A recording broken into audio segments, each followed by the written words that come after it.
জেআরসিএম সামনে যে ম্যাডামকে দেখতে পাচ্ছেন, ম্যাডাম আপনার নাম? সুপর্ণা সরকার। ম্যাডামের বাড়ি? আমার বাড়ি ধলপাড়া। আচ্ছা, ম্যাডামের একটা সমস্যা ছিল, কি সমস্যা ছিল ম্যাডাম? আমার সমস্যা ছিল আমার বগলে টিউমার। আচ্ছা, তো যে টিউমার ছিল তার নিশ্চয়ই ব্যথাও ছিল? হ্যাঁ। আচ্ছা আচ্ছা, কতদিন ধরে সমস্যাটা ছিল? 1 বছর। আচ্ছা, এই টিউমারের জন্য তো আপনি চিকিৎসাও করেছিলেন? হ্যাঁ। তো কোথায় কোথায় চিকিৎসা করেছিলেন? কাটোয়াতে। আচ্ছা, চিকিৎসা করার পরে কি আপনার টিউমার কম হয়েছিল? না। আচ্ছা আচ্ছা, চিকিৎসা করে কম হয়নি, তাহলে এবার আপনার টিউমারটা কমলো কিভাবে? আরসিএম এর ওষুধ থাকে। ও, আপনি আরসিএম এর গামা ইউজ করছেন? হ্যাঁ। আচ্ছা আচ্ছা, তারপরে কমেছে? হ্যাঁ। তো ম্যাডাম এটা ইউজ করার পরে কি এখন কি আর ব্যথা আছে? না। আচ্ছা, দর্শকগণ আপনাদেরকে জানাই যে টিউমার বা ক্যান্সার বা এই যে এগুলো যে মারণ রোগ, এগুলো হয় কেন?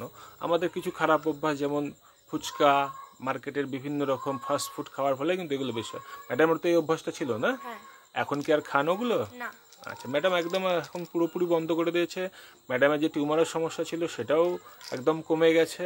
তো ম্যাডাম রেগুলার গামা অরিজিনালটা ইউজ করছে। তারপরে আপনি কি আমাদের আরসিএমের তেল, লবণ, হলুদ সবই ইউজ করছেন না বাইরে খাচ্ছেন? সব আরসিএম থেকে। বাহ বাহ বাহ, ধন্যবাদ আপনাকে। আজকে আমাদের ভিডিওটা করার একটাই উদ্দেশ্য, আপনার যেমন টিউমারের সমস্যা কমে গেছে, আপনার মতো এরকম আরও অনেকের আছে, এই ভিডিও দেখে যদি তারা উদ্বুদ্ধ হয়, তাদেরও যদি কম হয়, তবেই আমাদের যে সেবামূলক কাজ সেটা সফল হবে। জয় আরসিএম, জয় টি স্যার।